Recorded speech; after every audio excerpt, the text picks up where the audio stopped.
Alors, suite de la suppression de la cheminée dans la pièce, donc vous voyez, il faut faire attention de ne pas faire n'importe quoi, parce que l'air de rien, même si il reste pas une très grosse cheminée au-dessus.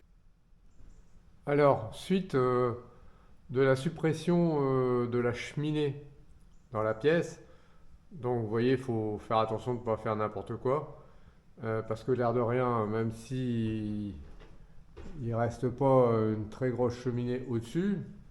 Vous voyez le conduit en dessous, hein, il y avait deux conduits donc, qui rentrent dans le mur. Donc on a un mur de 34. On a un mur de 34.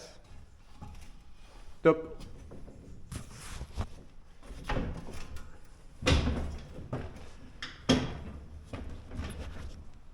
Voilà, donc on a mis un ferry d'un mur à l'autre. C'est un ferry qui fait 5 mètres.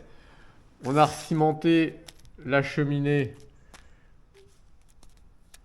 sur le ferry. En attendant, forcément, j'avais laissé les côtés et donc la cheminée reposée sur les deux petits bouts de mur de chaque côté. Le ferry étant cimenté, j'ai pu retirer de chaque côté les briques. Et là, j'ai soudé un ferry qui reprend dans celui-là, dans le ferry porteur. J'ai soudé deux bouts de ferry, un bout de ferry de chaque côté, qui lui va venir soutenir les briques latérales de chaque côté. Donc je l'ai pas encastré dans le mur, ça aurait été la panacée, mais ça sert à rien parce qu'en fait, vous voyez le mur, il est là et il reste encore une brique à remaçonner pour remplir la cheminée, parce que d'un mur de 34, on n'arrive plus qu'à un mur de 22. Donc je vais refaire un mur de 34. Donc j'ai remaçonné une brique de 11 tout le long, et donc mes ferries vont reposer dessus. Avec le ciment, la prise dans le mur existant, ça fera un ensemble.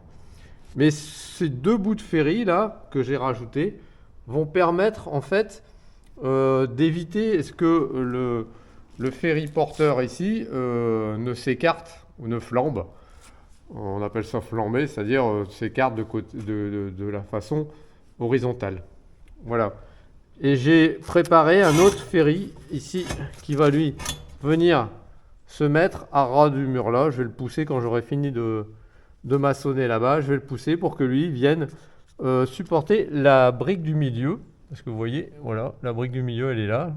Donc celle-là, je vais remettre bien mon ferry. Je vais peut-être le souder quand même de chaque côté pour pas que ça bouge. Et puis, je vais remaçonner tout le tour. Donc voilà, donc on va éliminer la cheminée.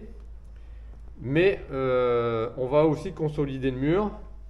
Et surtout, on aura vraiment quelque chose de costaud qui supporte le reste de la cheminée. On aurait pu aller jusqu'en haut, mais bon, après, il faut reprendre la toiture, et la toiture, elle n'est pas en très bon état, donc j'ai pas envie de taper dedans. Parce que les lattes risquent de glisser avec les tuiles. Donc voilà, donc attention, si vous supprimez une cheminée, ne mettez pas de battins, parce que les battins, bon, elles vont bouger à force. En plus, j'ai vu des vidéos avec des personnes qui mettaient des chevrons simplement. Alors ça tient tout de suite.